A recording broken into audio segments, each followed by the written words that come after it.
Welcome back to Following Noah on a Stormlight podcast. This week is episode 195, and we are entering Shadows of Self by Brandon Sanderson, Book 2 of Mistborn Era 2. Eliot, how are you? I'm doing great. Another journey, another story awaits. It's already been good so far. Paul, how are you? You've got a name on your wall. I'm doing good, Trevor. Oh, I almost forgot about this. Can't believe you noticed it. Wow. So I'll go ahead and introduce. We have a patron this week, and I kind of wanted to kick things up a notch. Instead of a measly place on my cup this week, I've enlisted you to the wall.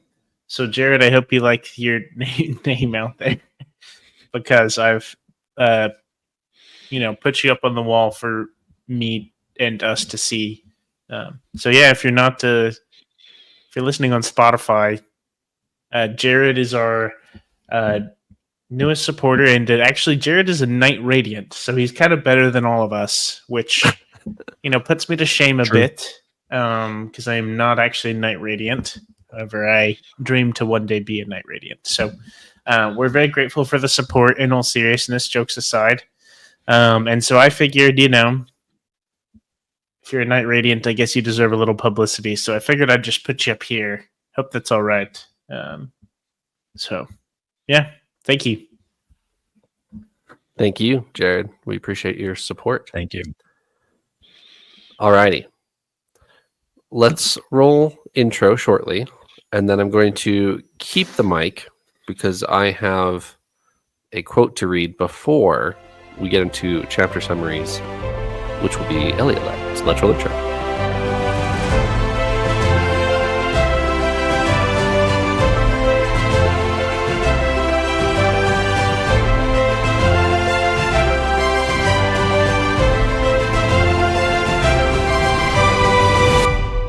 All right, Eliot. Do you remember in Mistborn Era 1, there is a random quote by some random dude who's not even named that says shadow of self. Do you remember this? Somebody just vaguely mentions the term shadow of self. They do. I want to say it was like a chondra. You would be correct. Do you remember any other context with it? No, I wrote it down in my notes. I could go dig it up because I did know the name of this book as we were reading, Right. And so it did jump out to me. But even taking a few seconds to stare at it to try and deduce some kind of a context, I didn't come up with anything. It was like, that's a reference to a future book that I have no idea what it means. All right, well, we're going to do the same thing. We're going to stare at the same quote and see if we can deduce anything with a little bit of more knowledge than we have now. This is the scene is Sazed has finally appealed to the first generation of Khandra, and there's some dialogue back and forth of like the main first generation guy who knows everything and the other first generation guys who are Khandra who know more as well. That is impossible, Haddock said. Preservation's power remains, for power cannot be destroyed. His mind, however, was all but destroyed, for this was the sacrifice he made to imprison ruin. The sliver remains, another reminded, the shadow of self. Yes, Haddock said, but that is not preservation, just an image, a remnant. Now that ruin has escaped, I think we can assume that even it has been destroyed. Did you gather anything from that? Isn't that statement at the end just incorrect? Or maybe I'm thinking about the wrong terms. Are they talking about the shard preservation itself versus like the person wielding the shard? And they're saying, "Oh, ruins escape, so the sliver itself may even be dead." Or am I mixing all my terms? You may be mixing your terms, but I think you are correct that the Khandra are making an incorrect assumption. But the the reason why I'm reading this and bringing this back up is because I wanted to equate the shadow of self, as the Khandra referred to it, to a sliver. What do you guys know about a sliver? Is a sliver like a splintering of a splintered shard or something like that? I feel like we've heard the term sliver, at least to my memory, as of like a piece of a shard. I could be wrong. Sure. From my understanding, a sliver is just a notable portion of a shard. So, for example, the Lord Ruler was a sliver of preservation because he had quite a bit of power of preservation. So, from my understanding, it's just somebody who has a significant amount of investiture from a direct shard would be called a sliver. Does that make sense? Since we're open spoilers here to Stormlight, and I'm trying to piece together my greater Cosmere elements into a larger knowledge base. Is something like the Stormfather on Roshar a sliver, or is that a different category? I would use that term. It's probably incorrect, but I think the mindset is not. I think you are successfully understanding the concept of sliver, even though I think technically that Stormfather would not be a sliver. Does that make sense? I think so. I think the category is correct. The specific name is not. Anyway,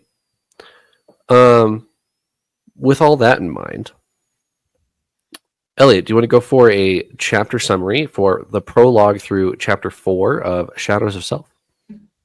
Let's do it. So the entirety of part 1, actually, of Shadows of Self, all the way through chapter 4, starts with the prologue, where we go back in time from anything we've seen yet, I think, to Wax meeting Lessie for the first time. And it's a much more inexperienced Wax, who's not quite the super awesome superhero that he is nowadays. He's a little more bumbling. Lessie apparently worked for the bad guy during that period of time, so a few reveals, but I didn't take anything major out of the prologue, which tells me I probably missed something.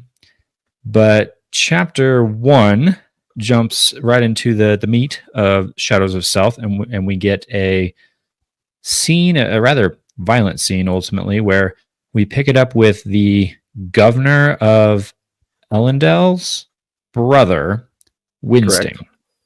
Correct. He's having a get together of all the crime lords and corrupt nobles of the city to like auction off his vote or something like that in the Senate or Congress or something corrupt to that effect. And a mysterious someone shows up and murders all of them. Yep. And that's chapter 1.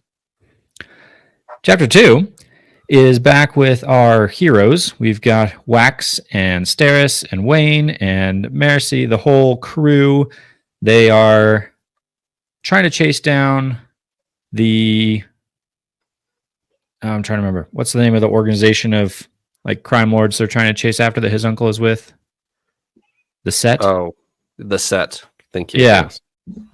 Trying to get more information about the Set, but they're also kind of chasing down other more minor villains at the same time. So kind of mid chapter here, Wax drops everything to go jump in a car with Wayne and Mercy and chase down a villain, which they do. They track him down. Wayne uses some rather impressive skills to snatch him out of the slums where he is hiding. An assassin shows up and kills that bad guy that they nab before he can talk, and then Mercy returns the favor and kills the assassin. Chapter 4, our heroes end up at the crime scene of the chapter 1, where all the crime lords and corrupt nobles get murdered, and now we kind of pick up what's I'm assuming going to be our main plot point, which is trying to chase down who is capable of this level of taking out lots of powerful people and who done it. And I think that hits the high points of part 1. Very well done, Eliot. Paul, which one do you want to talk about first? I think we should talk about. You're gonna make fun of me because I'm blanking on the name already. Lessie. I can't believe I forgot. I think we should talk about Lessie. Yeah. Because I think it's interesting that I was almost a little bit mixed up in the timeline whenever I was thrown into it and he meets Lessie. Obviously, I know that this is like in the past, and then it becomes pretty clear pretty quick that this is like, an old moment with Lessie of them, I wouldn't say they're really falling in love here, but kind of sort of, it's the start of I guess an acquaintanceship or friendship, of some sort. And it's interesting. And while I thought it was neat, I was kind of like, well, I know how this ends. So Brandon, why are you tormenting me? Was more so my thought, I think, with this. Don't make it too sappy and sweet where I'm now sad about it, so, yeah, I thought it was interesting that Leslie is in here, but I guess that's the story that we're gonna see, the backstory for Wax. I guess that's kind of the notable moment in his past. The question you're asking is a good one. What we already know what happens to Leslie from the prologue of the previous book. So why are we then reintroduced at a even further back timeline? I feel like the prologue should be, swapped, right? Where maybe we're introduced to Leslie in the first book, and then we find out that she doesn't. We find out her mysterious lack of involvement in the first book because she doesn't make it there. But why are we getting reintroduced to Leslie if she's dead and we know she's dead? I mean, I guess you could ask the same on Stormlight with Gavilar, but oh well. Eliot, what do you think? As I kind of mentioned in my intro, I'm now very suspicious because I didn't take anything notable out of the prologue other than a rather interesting further in the back story about Leslie, and we get it entertaining the two of them trying to get out of this saloon that they're getting trapped in and attacked by all the bad guys all at once. But if I know Brandon, I know it's that prologues always have little nuggets in them. They are kind of some of the interconnectedness amongst series and books and things like that. So where's the bit? Where's the bit that I missed in here that's going to be the huge revelation later? So I think you're right, Eliot. I think there probably will be something that we'll look back on and say, wow, can't believe this was there and we, saw it the whole time or something like that. But my understanding of why this is here, why we're seeing Leslie overall, is that is going to be the prime point of what we will need to understand all the things that happened with Wax, to understand struggles he's feeling, like his emotions, his any conflicting emotions that he has going forward in relationships or just whatever. I imagine will be, it'll be important to know his past with Leslie. I do feel like when something similar to this happens in another story of Brandon Sanderson's, it's like the big reveal. It's like the flashback where you see this happen. Like that there's allusions to some jaded moment in our character's past, but here it's not like, oh, it's hinted at, and you find out this big reveal later. It's just smacked down right in front of you from the get-go, and you're like, okay, well, now I have to carry this emotional baggage too through the story. I don't know. Tough. So yeah, it's a bit of a shift. So Eliot, you mentioned that there's hidden nuggets in Sanderson's books. I'm not going to overtly spoil this. However, I'm going to read an excerpt, and I will tell you there is something in here, and if you guys can pick it up and want to talk about it, you can. If not, we'll move on. So it's up to you guys. This is from the prologue. Holy hell, Leslie said as they reached the first landing. We're alive. She looked back at him, her cheeks flushed. Something clicked, like a lock in Maxilium's mind. I have met you before, he said. No, you haven't, she said, looking away. Let's keep the weeping bull, Waxilium said. The dancing girl. Oh, God beyond, she said, leading the way up the stairs. You remember. I knew you were faking. Even Rusco wouldn't hire someone that uncoordinated, no matter how pretty her legs are. Did you catch anything there? So Wax knew Leslie from before this? So what? True, but that's not the nugget. I don't know, but my guess is that whoever this Resco is, or whoever, is someone important, maybe. It's my guess. Or having pretty legs makes you a ferrochemist of some kind? That could be it. You have to store You it up. got You it. have to spend days with really hideous legs Yeah. in order to have really beautiful legs for, Bingo. yeah. You have to store We've cracked ugliness the in order magic to be- system on this you got one. it. You got it. Time to move on to the next. Yeah. All right. If you guys didn't garner anything else from that, we can move on. That's okay. I'm a little disappointed. You guys should have got that one. I'm disappointed and I still don't get it. We'll think on it. All right, fine. I'm this is gonna bug me. I'm going to reveal this just as a. I can't handle this. Wow. one. Wow. Back in okay. Trevor, you Pause real lowered your quick. standards. I know. That's what I was about to say. Back at the beginning of this podcast, I used to sit through this type of thing all the time, and my tolerance for it is 0 now. Like I cannot do this anymore. Gentlemen, in Sanderson books, what tells you more about someone than the swear words they use? Oh. In the middle of Oathbringer, Oh. we have what's her name? Is Azure? it Vivenna? Yes, Vivenna. Azure? Using red and rusts and all sorts of like color terms as her swear words. Mm-hmm. Look at the swear words. What is she saying? I don't remember what the swear words were. You'll have to read it again. I'm sorry. Ellie, do you see it? I'll let Eliot pick it up for me. I'm really lucky at flipping to places that you read, by the way. That should have taken me longer. I flipped right to I it. did the same thing. I flipped right to it. She says, holy hell. And then later she says, God beyond. Is there another one here? I think that's kind of it, right? Is So- she from the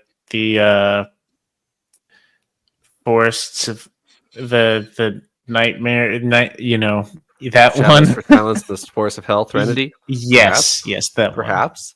Now we're cooking. Okay. So So does that mean she's gonna like use silver or something or aluminum or whatever they did there? And it's been a minute. it has been a minute. I won't answer anything overtly, but guys, you got to pay attention to the expletives because that's how you track people in the Cosmere. You got to keep track of their expletives. Well, that's fair. Those ones I will say are like more. It's not like storms, you know, like it Right. feels but much less blatant. But the fact that she's not using rust and ruin like everyone else okay. does, right? Okay. That's what you're supposed to key into. Okay, that does make sense. I do. I'm picking up what you're putting down now. So, with that in mind, So is she from Earth? oh yeah, She used normal ones. Oh gosh. Oh heck. You know. Yeah. Oh darn it. No, Yeah. unfortunately, it has been Dadgum. confirmed that Earth is not in the Cosmere. That has been asked by Mr. Sanderson. Okay. All right. Did you guys get anything from the first chapter? I mean, the first chapter by itself doesn't really reveal too much besides there's a crime underbelly of the city, which we already knew. And then chapters 2 and chapter 3, we're just catching back up with Marcy, Wax, and Wayne. And then chapter 4 is really when we, Eliot, like you said in your chapter summary, where we're kicking off what we assume to be the plot of this book, where who is taking out all these crime lords and what for. That's our detective story for the book. So let's talk plot. Go ahead, Paul. I was going to say one thing that I want to say about it all, kind of what you're talking about. We just read the first book, which was kind of a little standalone story almost. It was like a single book, like from start to finish. It was kind of its own story. I know there's, we get a lot in there, but it's kind of its own thing. This one has already started to feel different. It feels like it's setting up our characters for maybe a longer story arc. I feel like our characters were starting to already see, kind of that sentiment of what we're used to with like a 3-book, 5-book series where we have a lot more character development, a lot more moments and behind the scenes things and flashbacks and things like that. And so I think it's a neat way that we're starting to set up. And it's interesting. This is unless you count novellas in Stormlight, which is, you probably could count it. It's similar. It feels like this is the first time we're getting that, where it's like we're coming into a longer story arc. I'm to my understanding, but we already have a good picture of a lot of these characters in general. Kind of a standard bird's eye view, wine and cheese knowledge, So I think it's kind of interesting, a unique perspective we kind of have starting this story. Yeah, I think that's actually kind of cool that now we know that we're like really kicking off a trilogy, but we already know our base characters. We don't have to like spend parts 1 and 2 like, getting to know the characters like you normally would in a Stormlight book or, another series. So I also think that's pretty cool that we can just get going real quick with what we're going to tackle in this book. Yeah, we're able to dive into some meat and potatoes, I feel like, since we know our characters. I also want to say, maybe I'm talking about this too much, but the last thought I have is I'm glad it's this way. I feel like an author could have like a book or a series that they write, and then it goes really well, and then they kind of wanted to add on to it, so they write another book. I'm glad we kind of have the one standalone book, and then like a bigger trilogy, if you will, to kind of follow it up, because the first book was great. I have a clear picture of the environment and the things going on, and then now I get to just like go on a more, I guess, immersive, a more full story. So I'm kind of just excited along for the ride. We'll see where it goes. Very open, I guess. So, anyways, Eliot, last book introduced trains to not only the Cosmere but Scadrial specifically. This book, what do we get? We get them charging out and jumping in an automobile. And I use that term because it definitely has a very like 1920s feel Model T. of these kind of introductory. Yeah. I don't even know I think they even talk about this. They're like running on gasoline, and that's a crazy innovation that we've been gone from steam cars to gasoline cars. Oh man. Yeah, I think that firmly nabs us quite right in the 1920s feel, which is pretty fun. Do we get any weird engineering in this episode? Do we get treated to an engineering lesson? No engineering, but some musing, some ponderings on physics. There's a few sections, and Paul, you actually keyed in on this on some of your live reactions in our Discord, where we post some of our early thoughts as we're going. You were mentioning that Sanderson throws out some nuggets to the physics nerds out there by talking about gravity and air resistance and things like that. And I got my head was scratching a little bit on some of it, because I think what happens in the chapter, I think this is in chapter 2, he's like He's wax, right? He's flying through the air. He increases his mass in order to like travel faster through the air or something to that effect. It's like he's reducing his wind resistance by increasing his mass with his feruchemy so that he like pushes through the air quicker. I have to go back and read the exact description. Okay. Yeah, I think you're right. When I read that, I immediately went, I've done some research on this. Probably a good hour total of Google searching and reading various different things. And I'm not sure whether that's correct by Earth physics or not. Now, this is schedule physics, so could be completely different. And I am by no means, about to claim any kind of a plot hole or anything like that. It's a fantasy world. It would probably should be different. But with Earth physics, air resistance itself is really just dependent on shape and how fast you're moving. So your mass doesn't increase your air resistance, but mass does affect other things like terminal velocity and buoyancy and things like that. So when you're moving through a fluid like air, increasing your mass might have a small effect on that. I can't tell. It doesn't decrease your air resistance, but it still might help you move through the air slightly faster. I'm really not sure. I actually did a fair amount of reading on this, and I'm still not quite sure. Let me ask you a question. So the way I equate this is a sailboat. If you have a sail that is lighter weight, would that not push you faster than a sail that is heavier weight? It's all about surface area. Sure. But if your sail is like heavy and rigid and thick, it's not gonna push you as good as a light, like furled sail, right? I could be wrong. I don't think it has anything to do with maybe the weight of like the boat itself of what you're propelling. Okay. I'll let Eliot answer this, but that's my understanding is like the weight of it may have an impact, but the sail, I mean, I guess maybe the fabric would have it, but as long as it's, solid and air's not gonna blow straight through it like a net, I don't think the weight of the sail would matter too much as long as it catches the wind. I don't think it would matter for how much wind you catch. That's just determined by your shape.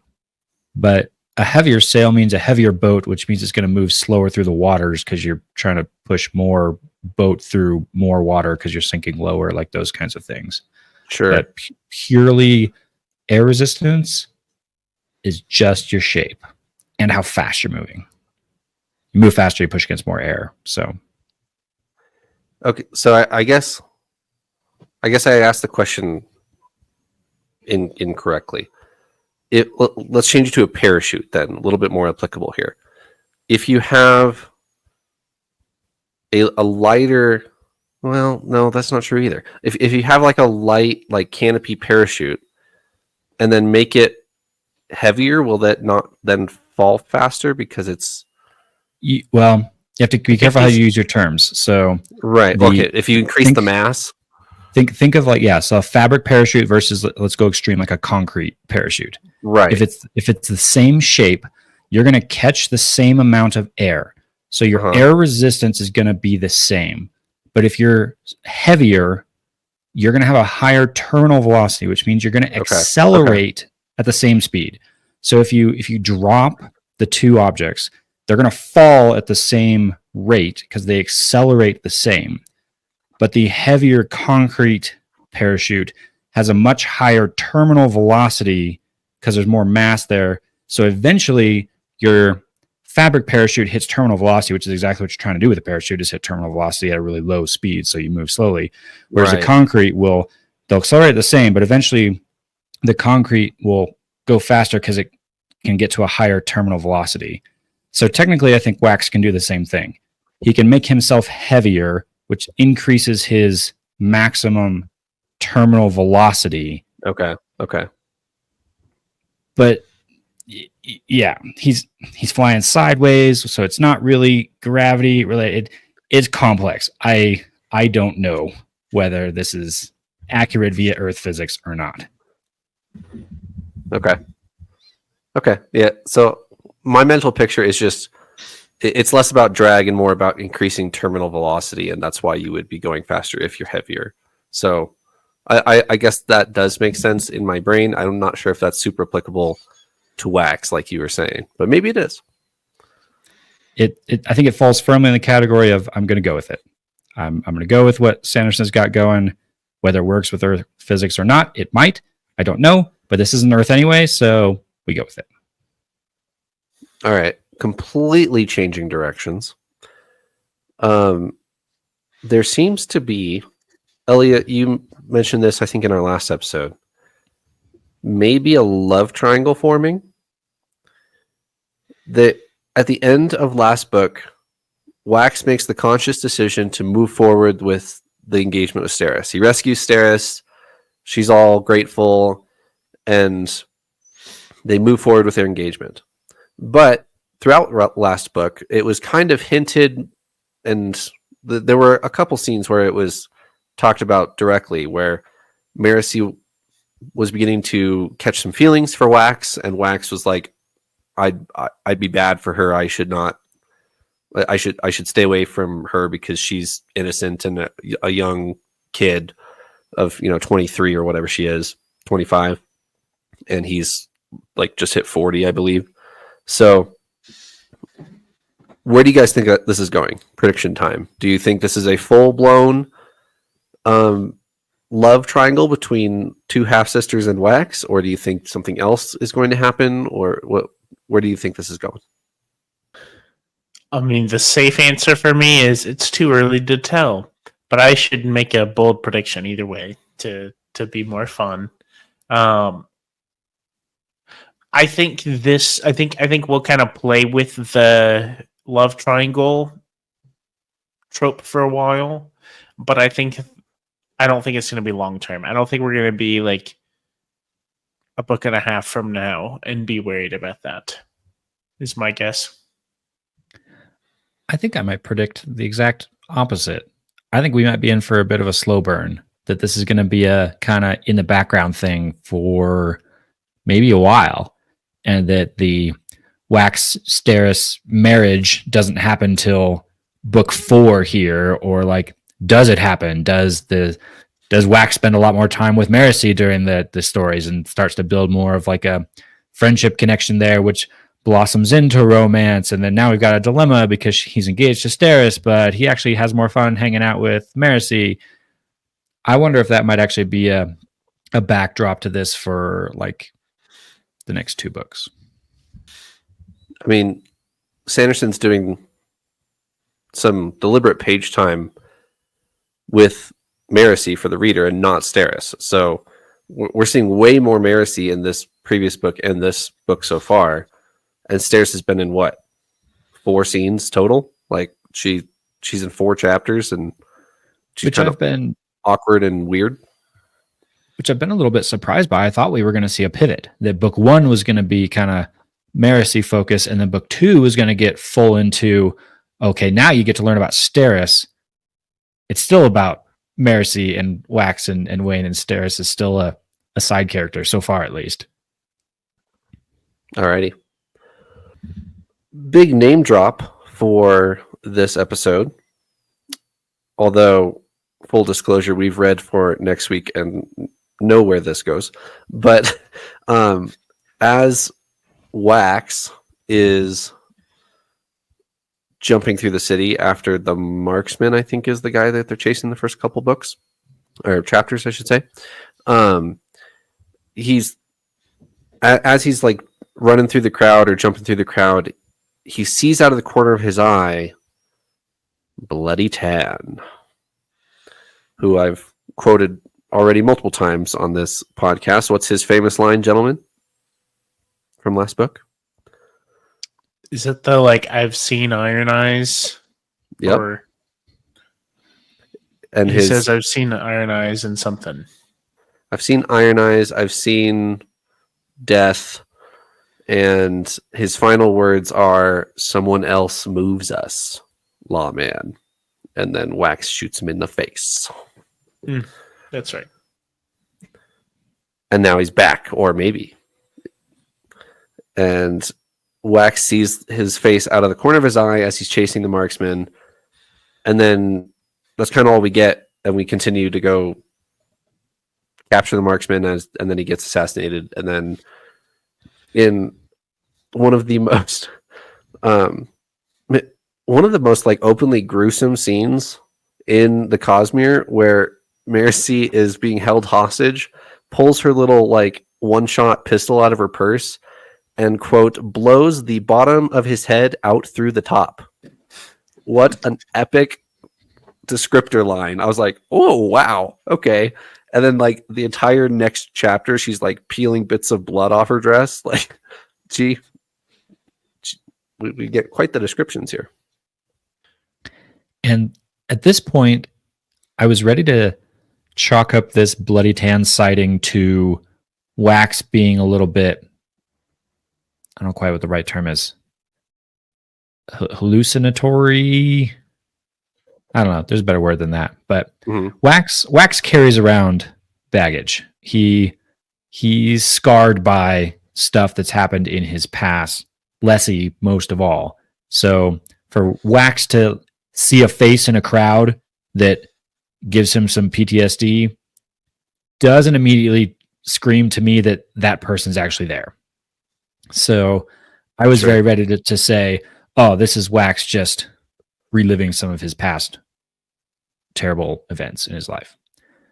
But as you said, we've read a little further than this, and I'll save for next episode. Apparently this might be actual Bloody Tan in the crowd. Any thoughts, Paul? I think this is definitely Bloody Tan. Okay. How do you live? And I think that's a funny question because there are multiple answers. You could come up with multiple ways you could survive getting shot in the face in Scadrial.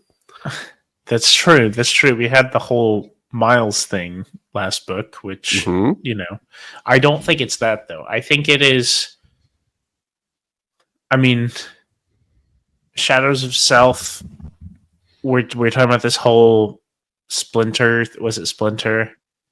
Sliver Whatever. is the technical term. This whole sliver thing, I think it could very well be investment. I think it could be Bloody Tan is invested a cognitive shadow or something along those lines. I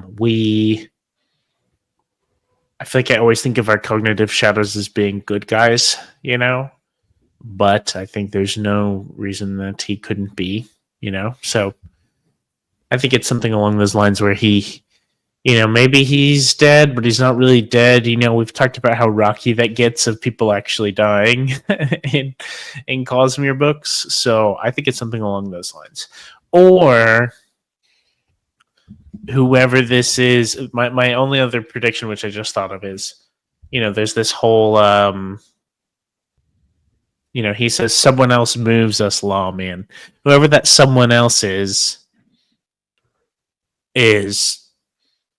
maybe not, you know, using actually him as a puppet, but like, you know, creating this, you know, I don't know. I don't think this doesn't seem like something Harmony would do, but hypothetically, I feel like he could create an illusion of Bloody Tan to play a part in the story, you know, to get Wax's attention. Yeah, exactly. Seems it's like not a very nice way to do it. I agree, but that's very Ruin-esque from our previous series, so I could fully believe it. So the actual chase with the marksman, did you guys get anything besides cool action sequence in Mistborn Era 2? I mean, I always want to say swinging, but that's not technically correct, but that's just how I envision it, is like a Spider-Man swing through the city. But it's more like leaping, bouncing, or like soaring would be better. Arcing through the city. Did you guys get anything as he's chasing this other coin shot and then he gets assassinated? So I actually have something. as Wax is chasing him, we get an internal dialogue from Wax that he thinks that the marksman is tied to the set. Eliot, you mentioned the set earlier and how Wax is still trying to figure out, like, it's kind of on the back burner at this point, but Wax is really trying to figure out what his uncle is up to. We got the uncle reveal at the end of last book that he seems to be having much more going on behind the scenes besides just Miles' 100 lives. So, and those, 4 or 5 other women that were kidnapped are still missing. And the uncle's likely behind it. So we have that whole other strand from last book. And Wax says that the marksman here is tied to the set. And then right as they capture him, Wayne actually goes on this little side quest to capture him as Wax and Marcy are trying to intimidate some beggar boys.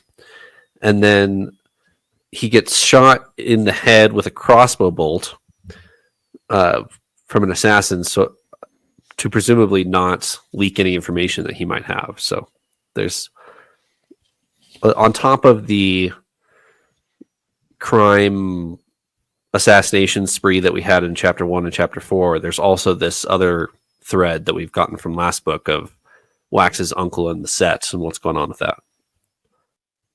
Are they connected? The crime lords of Ellendale and Wax's uncle? I mean, the answer's got to be yes. Now, how are they connected? That's the nuance we got to chase down. It's clear from last time that what did Miles call him? Mr. Suit or something like that? Mr. Suit, yes. Something silly. Mr. Suit is clearly a crime lord of some kind, but is he like controlling everything and it all trees up to him, or is he kind of more Ghostblood style, more on the side doing his own thing while the crime lords are kind of doing theirs? That's I think what we got to figure out. I agree with Eliot on this one. I think there's definitely going to be a relevant connection. I do not know what it may be. No idea. I'm actually going to answer my own question. I think we do have enough evidence to link them together, because at the in chapter 1, the governor's brother, what's his name? Winsting? He's off put because Ed Warren Ladrian is not there at the party. He's on the guest list, and he's upset that he's not there. And at the end of chapter 4, Wax warns the chief of police guy, get ready for a storm, because this was not done quietly. Like, this was a big deal, and this was an announcement, basically. And he tells him, check the guest list to see if there's any bodies that should be here and are not. So I think Wax's uncle's name is going to come up really, really quickly in link to this. So I think the answer is yes, I think. Anything else? I wanted to say, you mentioned the fun action scenes. I think the funnest part of these set of chapters for me was when Wayne really gets in his element. Yeah. They're chasing the marksman or whatever his name is, and he goes to ground in the slums. And they're worried about that. At least Wax is. He's like, man, people in there aren't gonna turn him over easily. So I can't just kind of go door to door and figure out where he's at. But as soon as they enter into the slums, Wayne just kind of drops off. He like sneaks off to the side, leaves Wax and Marcy to blunder around with their own methods. But Wayne just like slowly, I can picture the montage scene where he like snatches or trades. It's Wayne, right? So he makes trades. He is not a kleptomaniac. He is trading. Nope. Correct. It's not steal things. He trades. Trades for a hat, trades for a jacket, trades an accent. Like, he's just slipping on this personality bit by bit into the perfect like undercover spy, I guess you'd call it. I don't even know what you call it. He perfectly infiltrates the society of the slums and gathers information off people without them even realizing that they've given him things. He talks about the marksman guy, doesn't try to get them to turn him over, but then follows the guy straight to where the marksman is, and then uses his speed bubble power to snatch the guy through a window, back out the window, before the people he's having a conversation with even realize what's happened, and makes off with the guy like unconscious over his shoulder, and just like walks up to Wax and Marcy, who, like you said, are trying to like desperately try and get information out of the beggar kids and completely failing. And Wax is like, all right, got him, let's go. And I thought it was fantastic. It was Wayne in his element. Yeah, I agree. I do think the window snatching scene specifically is pretty funny. Like, you're trying to tend the wounds of this guy that just got shot by Wax, and then he just disappears out the window in front of you. I did forget to mention the thing I was most excited to talk about in this episode. Do you guys remember how chapter 2 opens? Well, he's reading a book, right? Wax is reading a book? Wax is reading the book that was given to him by Iron Eyes in the epilogue of the last book. And this is how chapter 2 opens. I figure I should write one of these things, the small book read, to tell my side, not the side the historians will tell for me. I doubt they'll get it right. I don't know that I'd like them to anyhow. I know Says doesn't approve of what I've done, the book continued, but what did he expect me to do, knowing what I know? I couldn't let it lie. It's not right. Hemalurgy is good now, I figure. Says is both sides now, right? Ruin isn't around anymore. We can use it. We should, shouldn't we? I think there's one more excerpt, but I think that's most of it. What do you guys think of that? So it's, I think it's revealed here. Yeah, it's Spook, right? Is the perspective that we're reading? Yes. Spook after the Catasandra is writing. Right. This. And what I was trying to piece together is he going to be talking in this book about events we already know about from Mistborn Era 1? You know, I'm going to retell the story from my perspective. Are we going to get his side of things back from Mistborn Era 1? Based on what you just read, I don't think so. I think it's going to be something future that we haven't seen yet, because he talks about Sazed and Harmony and all this. So I think we can maybe expect Spook to have done something probably related to hemalurgy, like seems to reference there, that Sazed does not approve of, but Spook thinks is fine. Yeah. What? Whose judgment would you trust better, guys? Sazed or post Ascension Sazed or post Mistborn Spook? That's an interesting question. That's a fascinating question, actually, because Era 1 Sazed versus Spook, like Sazed every time. Right. But Spook has a renaissance, right? He is faced with tough decisions, and he makes a good choice. Spook has a redemption, a really powerful one in the Hero of Ages.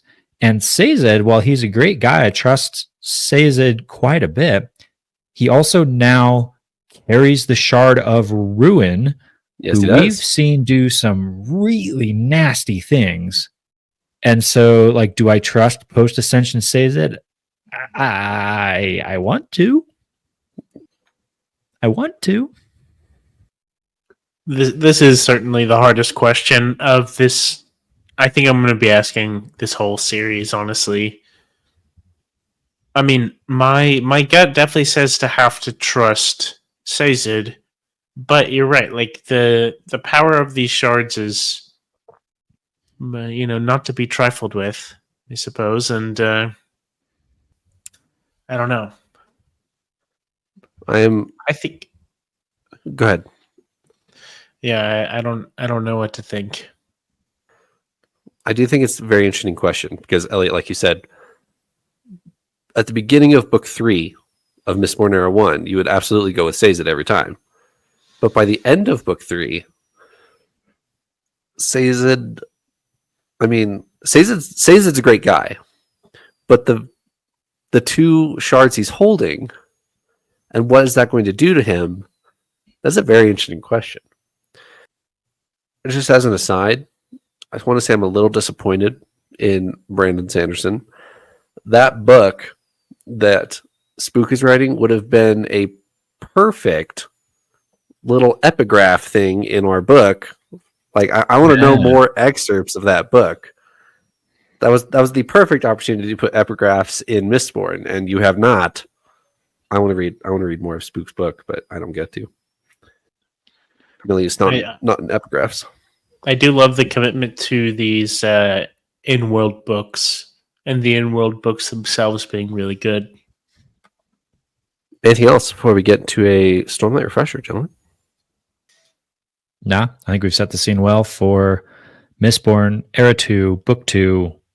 Let's go. I think the last thing I'll say is one of the last things that's said in chapter 4, the chapter we end on, is they assume that the killer at the party is a steel runner who stores up speed in a ferochemy mind, because the only other solution they can come up with is the way the bodies died and stuff like that is, well, it's either a steel runner or somebody is shooting out of speed bubbles, which, Eliot, you mentioned last book was a convenient little plot hole plug that probably some alpha reader pointed out. But I just think that's funny that if there is a good explanation of why you can't shoot out of speed bubbles, and if they can figure that out, then that could be an interesting little plot point for a nice little level up for Wayne and his abilities, although he'd have to learn how to shoot again because he's got some PTSD with that.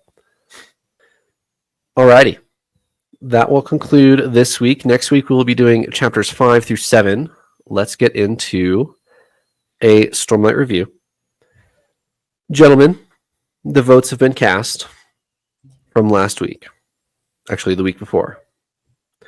There was a hotly contested topic of whether Paul should receive the points for, quote, the King's Jewel was his answer, and the correct answer was the King's Drop.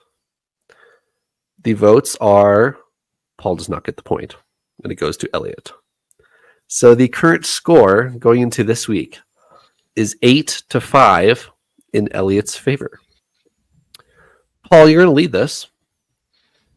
Your first question is a chapter name. I'm going to give you the name of the chapter. You need to tell me a brief summary, as vaguely or as specific as you would like to be, on what happened in the chapter. Your chapter name is Vire. Vire.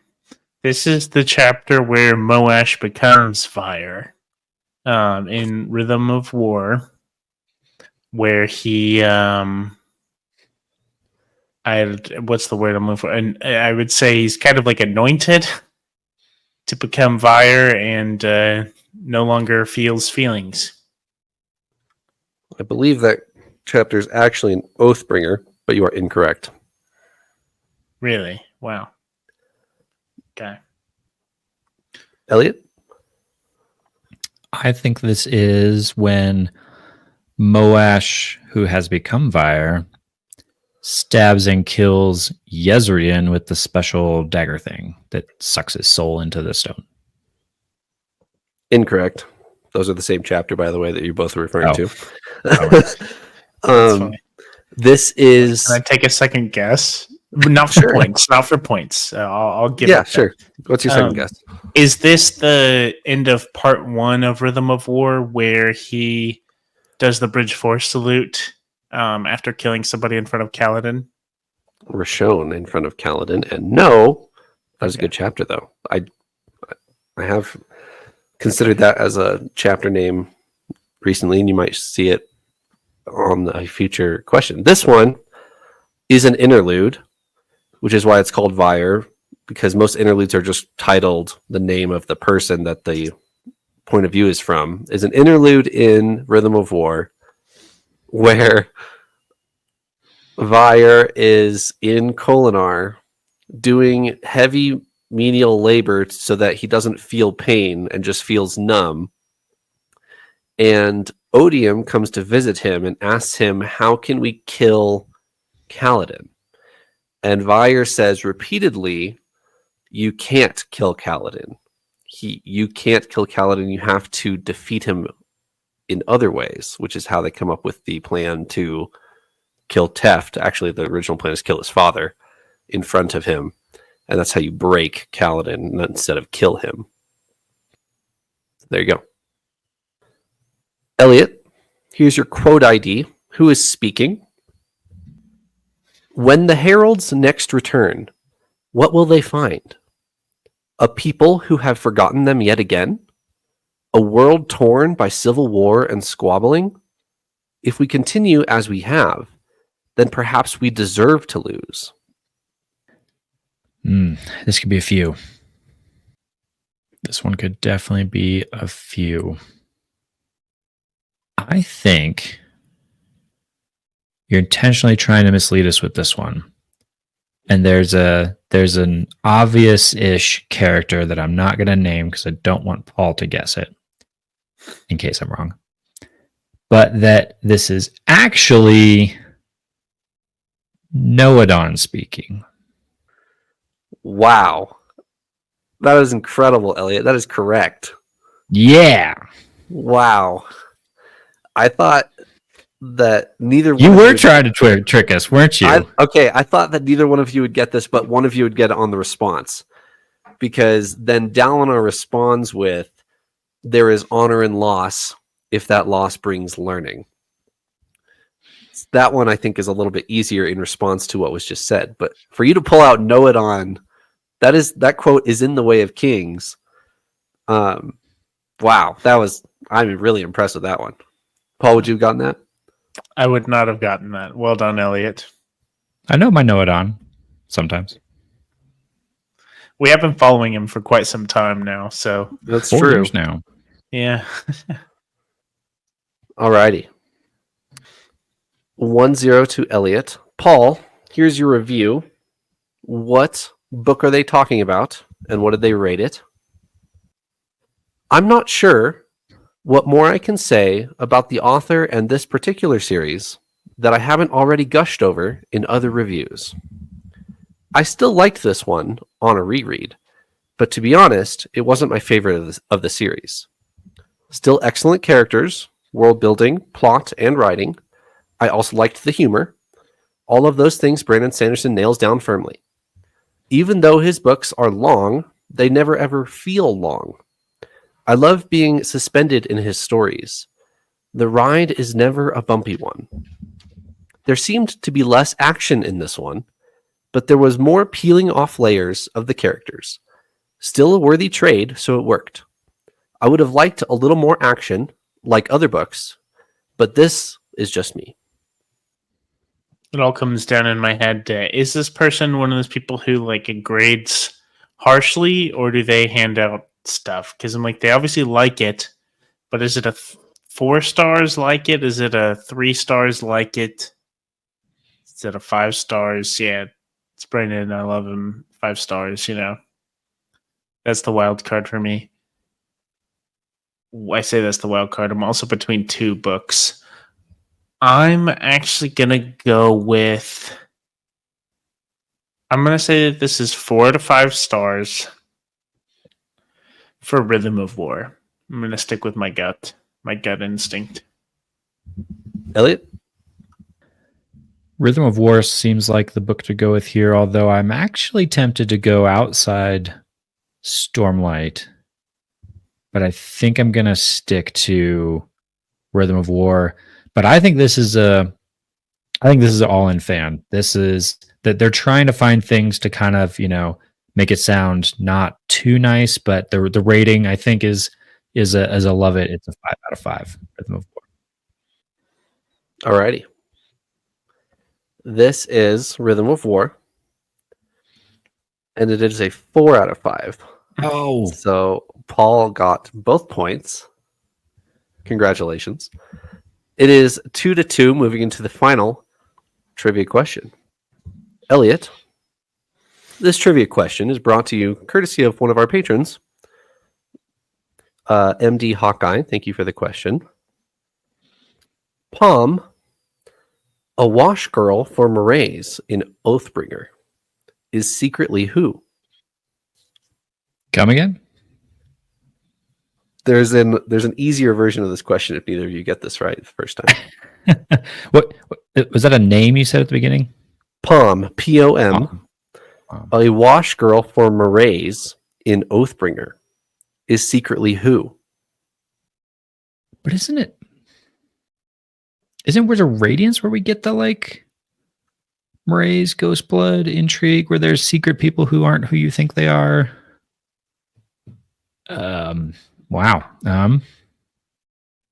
I don't know. This is secretly. See, I'm like trying to run down 4 different trains of thoughts at the same time, and it's not working. Do you want to let us in on the knowledge, or are you going to hide it from Paul? Well, yeah, see, that's the thing is I'm going to feed Paul info, but we'll do it anyway. It's Words of Radiance where there's like Mraze's servant is actually the one in charge, assassin lady with the mask thing. That's not Palm, the wash girl. Then there's the whole, Mraze has an AVR. He's connected to Six of the Dusk type places. So is this now a reference to somebody from, what is that planet? It's not Threnody. That's the other one. I should know this now. It's not Cell. It's not Threnody. The planet that Six of the Dusk is from? Yeah. Or is that the name of the planet? Is it Pachi, or is that the name of the island? I think Pachi is the name of the island. Hold on. I think it is also the name of the island, but I could be wrong. Don't know if I'm allowed to talk. Whoops. I'll look it up. that place. Or, you know what? I'm going to ditch all of that and say that this is a herald. I don't know all of their names. It's a herald we haven't talked about. That's my final half answer. Okay. The answer to the planet question is First of the Sun. Okay. Is the name of the planet. Yep. Paul, your turn. So that means that he was incorrect, for the record. Well, he didn't actually answer. He said a herald. It's a herald that I don't know all He's their names. passing, I think. Yeah, but the reason I'm asking that is because there was one herald I was thinking of, but that wasn't my primary guess. So if it is that, then I don't know. Let me see if I can actually amend my answer super quick to get it in the ballpark of maybe passable. There's a herald with a P name that like the Palanaeum is named after. Okay. Incorrect. Okay, thank you. I'm gonna say if it's that, I'd be very surprised. I think it's Paula is her name. Okay. Oh, I did not remember that herald name, so that's neat. Okay, I'm just gonna go with I'm just gonna go with what my first gut instinct was, and say that this is Shallan when she's infiltrating, or Vale, maybe if you want to be technical, it could have been Vale, but I'm gonna say Shallan. Incorrect. Okay. Here comes the easier version of this question. Palm, a wash girl from Rays, in an Oathbringer interlude, is secretly which herald? So I was on the right path with herald. I know it. Yeah. Eliot goes first. Oh god, see, I had a hard enough time coming up with the one name. I don't know the rest of them. There's Yeah, the easier version of this question is actually no easier for Eliot because that was his assumption to start with. There's let's see, female heralds. There's the one we think that is Shallan's mother, Shana Ranach or whatever. There's Paula, which I just tried. I don't even know. Oh, there's Ash. We know Ash, but we know who Ash is. So there's like 2 more female heralds. There are two more. I don't know their names. Look at your country map on your wall there, and you might see some origin or original stem names of some of them. Yeah, that's going to be a very long guessing game. You got nothing? Nope. I start throwing names at you. Erie and Thalena, and I don't know which ones are named after heralds. All right, if you're officially passing, then I will shove it to Paul. What's your guess, sir? Well, after hearing the banter, it makes me think that the guess I was so confident in is not right. I thought this was Ash. But I'm thinking back through the story, and that may not be true because she's with Talonel most of the time. But I thought this was Ash before the big Avengers Assemble moment. I need a final answer. Ash. Is the full name Shalash? Shalash. Yeah. Okay, Paul, you are correct.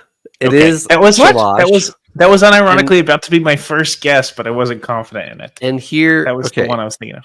Your thought process is good because the entirety of Oathbringer in the background. What is Shalash trying to do? Paul, you just said it. She's trying to find Talonel. Yeah. Where's Talon the whole time? He's kidnapped, right? He's kidnapped by Amaram, and then the Ghost Blood steal him. This is when we learn about that Amaram can read and knows about the Radiance and stuff like that. Yeah. So that's why I thought it was Shalon, because that's how we learn about that stuff. Maybe that's later. I'm getting that mixed up. But so Maraise is hot on the tail of Talonel, and Ash knows it, so she is hanging out with him to try to rescue Town from Maraise. So, yes, you are correct, and Paul gets the point. Well done. It's my big comeback. Alrighty, we will conclude there. It is now 8-7 in Eliot's favor. We will. I think 6. I think I only have 6. In the interest of honesty, 5 plus 1 is not 7. I will take the other one. No, as it was robbed from me by the community. I don't know why I said 7 because I just want everyone listening to know. I have 8 to 5 right in front of me. Just want everyone listening to know. You voted for me. We would have been tied 7-7 right now. That's true. So you gave that up, but that's fine. That's fine. It'll make the comeback story even sweeter. True. So you are correct. It is 8-6 in Eliot's favor. We will reconvene next week. On we go. Onward and upward.